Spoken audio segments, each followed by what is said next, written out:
Gua saya di penjara juga. Yang masuk saya jamin kehidupannya, mereka pun saya kasih barang untuk ngedarin di dalam.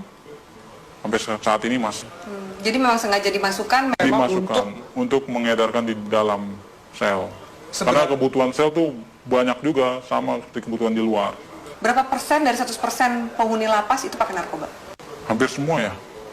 Hampir 75%, 80% itu pemakai. Berarti sipir tahu dan kalapas tahu dong? Tahu. Itu hal umum. Karena kan kita juga masuk barang itu nggak mudah. Biasanya itu uang tip atau apa segala macam selalu diminta. Berapa biasa minta? Sipir berapa, kalapas berapa? Ya nominalnya masih jutaan ya, belum ratusan juta. Masih jutaan. Misalnya jutaan, sipir tuh dapat berapa sih? Sipir sebulan bisa dapat 5 juta, 7 juta. Tergantung kita bawa masuk barangnya berapa banyak. Oh barangnya sekian ya tinggal di itu aja proses. Kalau kalapas dapat berapa sih? Kalapas dia puluhan ya, puluhan juta. Yang paling banyak demand-nya itu di penjara mana? Cipinang. Lebih banyak dia bandarnya. Salah satunya banyak kan anak buah saya selama ini yang ketangkep di mana, mereka di dalam ya saya tanggung semuanya. Dia di dalam, hidup keluarganya di luar, saya tanggung semua. Oke. Sampai dia keluar. Sampai dia keluar. Secanggih apa sih bisa ngatur peredaran narkoba Iya. dalam penjara? Alat-alat mereka canggih dong? Canggih. Mereka alat-alatnya lebih canggih dari pemerintah Indonesia sendiri ya. Masa? Iya. Secanggih apa? Dari mulai telepon, mereka pakai satelit, langsung tembus satelit. Tidak ada lagi lewat operator-operator Indonesia. Mereka semua pakai satelit. Jadi nggak bisa disadap. Nggak bisa disadap. Sangat sulit untuk disadap. Tidak akan ada habisnya Indonesia. Karena Indonesia target terbesar di Asia untuk peredaran. Untuk peredaran.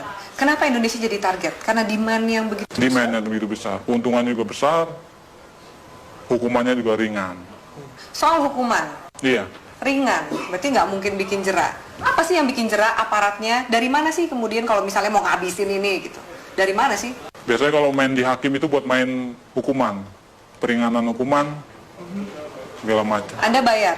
Saya bayar. Dalam bentuk uang atau dalam bentuk barang juga Anda kasih? Uang, biasanya uang. Mereka hanya uang. Kadang barang tergantung hakim.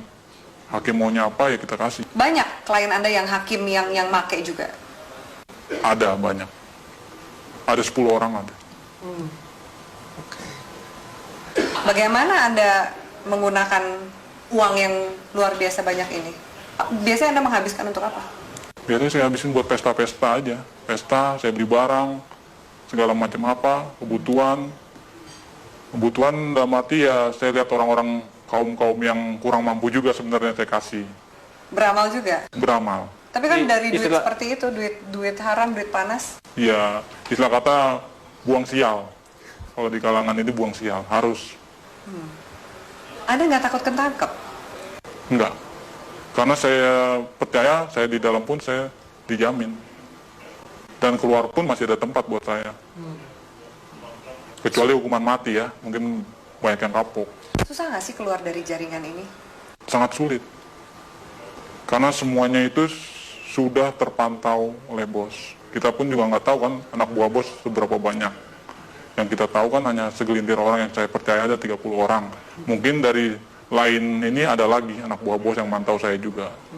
Bagaimana posisi saya, peredaran saya, perkembangan saya. Oke. Dari Jakarta sendiri, selain 5 bos Anda ini, Iya, ada juga jaringan-jaringan yang lain? ada. Banyak. Di Jakarta aja ada sekitar 50 jaringan. Yang saya tahu 50 jaringan, mungkin lebih. Itu yang saya tahu. Jaringan ini lebih besar atau sama kuatnya dengan jaringan Anda? Macam-macam. Tergantung dari barang sih biasanya. Kalau barang kita bagus, banyak juga jaringan ngambil di kita juga. Makanya barang itu nggak pernah akan habis.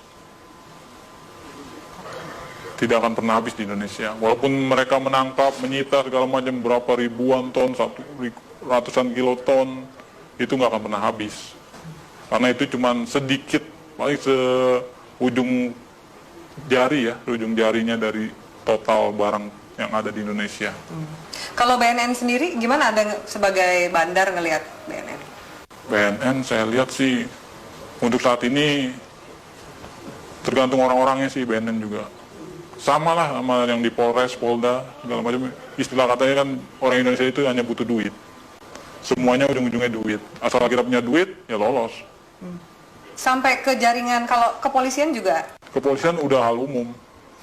Udah nggak bisa di ini lagi. nggak mungkin dibersihin. Nggak mungkin dibersihkan. Karena memang aparatnya pun pemakai. Kenal sama bandar, kenal barang, nyuplai barang juga, begitu. Seterusnya. Bea Cukai gimana?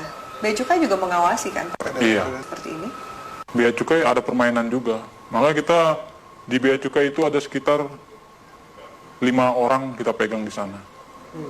Untuk tiap ininya. Apa peran 5 orang di Bea Cukai ini? Meloloskan barang. Meloloskan barang. Jadi ada pengiriman juga. Pengiriman barang, pengeluaran keluar barang, itu semua lewat dari mereka ini, 5 orang ini. Oke. Anda punya berapa rekening? Ada 10 lebih. 10 lebih. Kurang lebih satu rekening isinya berapa sih? Tergantung ya, ada yang 1 miliar, ada yang 800, ada yang 750. Paling kecil ya sekitar 250 juta. Anda nggak takut kelacak oleh PPATK nih? Wah, enggak ya, itu nama rekeningnya udah beda-beda. Ada panggilan untuk berhenti dari dunia hitam ini? Belum ada. Saya masih menikmati sampai sekarang karena keuntungannya lumayan. Bukan lumayan lagi ya, mungkin kalau Mbak sendiri mungkin akan tergiur dengan hasilnya. Yakin kamu? Yakin sekali. Masa? Iya, benar. Belum ada panggilan untuk tobat berarti? Belum. Masih menikmati. Mau sampai kapan? Sampai seterusnya mungkin ya. Sampai tunggu panggilan. Orang tua Anda nggak curiga?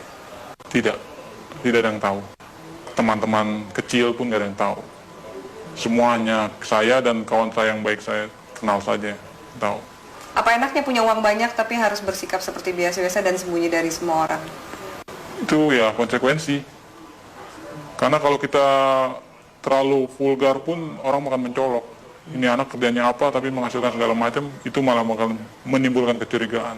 Baik dari orang tua, saudara, bahkan lain-lainnya bakalan imbasnya ya penyelidikan dan penangkapan. Apakah jaringan narkoba ini juga masuk ke istana?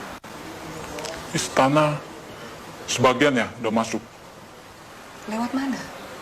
Itu organisasi lain. Kita belum bisa sampai masuk ke sana. Mungkin ya organisasi ini lebih kuat dari yang bos saya punya. Itu sudah masuk Ke istana? ke istana. Oke. Transaksinya besar? Tetaplah bersama kami di Metro Malam pemirsa, karena setelah jeda pariwara berikut, Metro Malam masih akan kembali dengan sejumlah informasi.